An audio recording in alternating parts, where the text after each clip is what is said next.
Pennywise might be the most familiar face from It's back catalogue of personalities, but scratch beneath the surface of that thick, caked-on makeup and you'll find a monster far more sinister. It is an omnipotent, vengeful, shape-shifting creature known as the Eater of Worlds, who terrorises the quaint fictional town of Derry, Maine by feasting predominantly on the fear of children. But where did it come from? How powerful is it? And crucially, how can it be defeated? I've said it way too many times already and we're only 30 seconds into this video. Naturally, as I'm going to be diving into the origins and powers of Pennywise, there are going to be spoilers ahead for both the films and the book, so you've been warned. Right, let's get into it.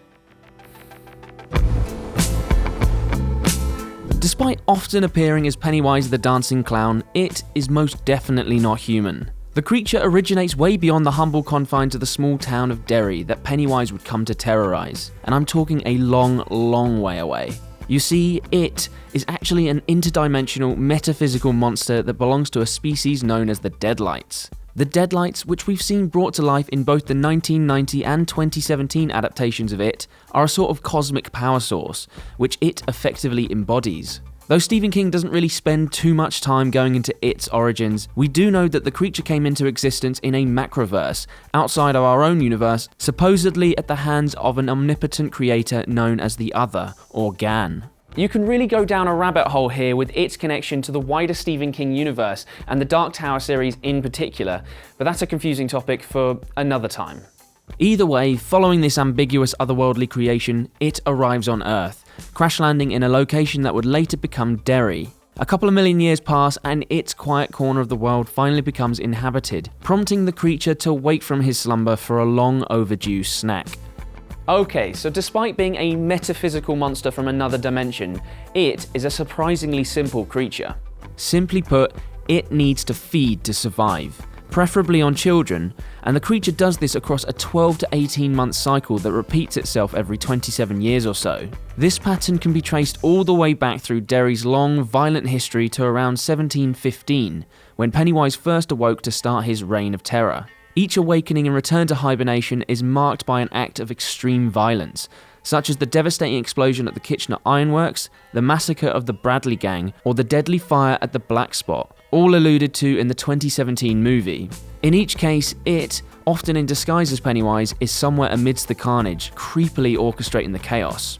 It's stated in the novel that its only goals in life are to eat and sleep, which makes it sound remarkably like my cat. Unlike my cat though, it hunts for its food by preying on the inherent fear of children, which it uses to its advantage by appropriating a victim's worst nightmare while hunting. In the book, it states that it wants its prey to be scared, as fear floods the body and salts the meat, which basically means Pennywise wants his meals to be well seasoned, which, you know, is actually quite relatable. Tasty, tasty, beautiful fear. Being a shape-shifting monster, it can assume its prey's worst nightmares, which is why in the 2017 movie, hypochondriac Eddie Kazbrak witnesses a disgusting and contagious leper, Mike Hannon relives the tragic death of his parents, and poor Bill Denborough frequently encounters his recently deceased baby brother Georgie. But this ability to shapeshift is only the tip of the iceberg when it comes to its extensive repertoire of powers and abilities. Being an omnipotent, omniscient being, it is naturally a little OP. His abilities range from his capacity for illusions, a trick Pennywise uses to ensnare his victims, to mind control and possession, which it uses to control the weak-willed townspeople of Derry. As Bill states, it is Derry, and Derry is it, and this cannot be stressed enough. The force of it is absolute over Derry, effectively possessing the entire town. This explains why the town's citizens are so quick to turn a blind eye to the evil that goes on around them. They are effectively being possessed. What the hell is going on? The blood, it's... What blood? While the full extent of its powers is quite ambiguous, he pretty much has free reign to do whatever he wants while in Derry. The only main thing that is stopping him from just killing the Losers Club outright is his arrogance. Much like the Joker in Batman, it is an agent of chaos. He enjoys the act of hunting. So to kill the losers straight away would put an instant stop to his fun.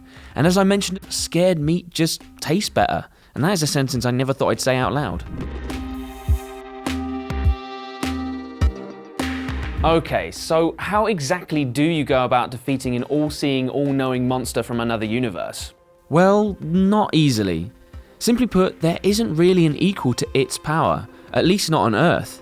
It does have a brother of sorts, an enormous cosmic turtle known as Maturin, who is the benevolent yin to its destructive yang. The turtle features more prominently in the book than the adaptations, where he helps to guide the Losers Club in their battle with it, but even then he doesn't really have the power to completely intervene. Where it starts to falter is in its attitude.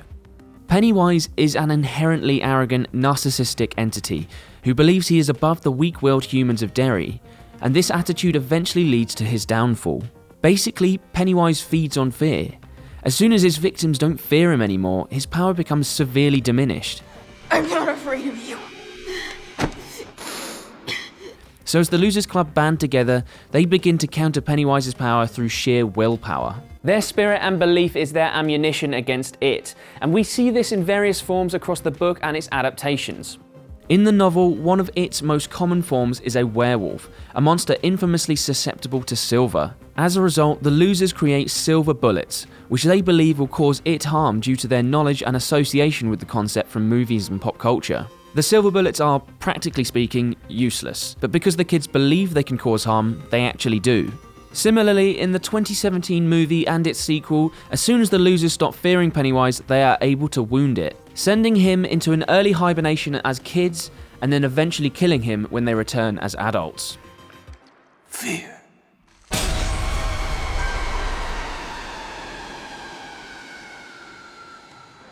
As you can tell, there are a lot of intricacies to the character of It/Pennywise, but that should cover the basics. Let me know your thoughts on It Chapter 2 in the comment section below, and I'll see you next time.